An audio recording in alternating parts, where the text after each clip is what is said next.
सर्वत्र गणेशोत्सव उत्साहात सुरू आहे।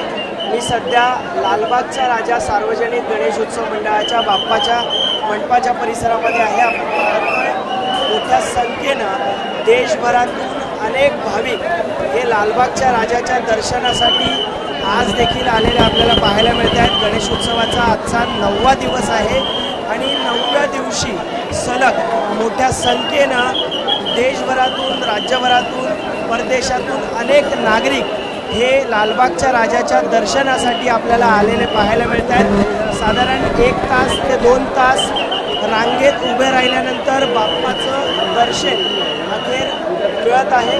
आपण पाहिलं तर गणेशोत्सवानिमित्तानं सर्वत्र गणेश भक्त हे दर्शनासाठी जात आहेत। त्यामध्ये लालबागच्या राजाच्या बाप्पाचं दर्शन घेण्यासाठी देखील मोठ्या संख्येनं भाविक गेल्या 9 दिवसांपासून येत आहेत। लाखो कोटी रुपयांचं दान लालबागच्या राजाच्या बाप्पाला अर्पण भक्तांनी केलेलं आहे। यामध्ये लाखो कोटी रुपयांचं सोनं असेल, चांदी असेल, तसेच पैसे असतील हे बाप्पाला अर्पण केलेले आहेत। आणि आपण पाहतोय सध्या सर्वच भक्तांना हे बाप्पाला पाहिल्यानंतर, बाप्पाचं दर्शन घेतल्यानंतर प्रत्येकाच्या चेहऱ्यावर आनंद आणि उत्साहाचं वातावरण पाहायला मिळतंय। एकंदरीतच आपण पाहिलं तर लालबागच्या राजा सार्वजनिक गणेशोत्सव मंडळ परिसरामध्ये सध्या भक्तांमध्ये आनंदाचं उत्साहाचं वातावरण हे बाप्पाचं दर्शन घेतल्यानंतर भाविकांमध्ये पाहायला मिळतंय।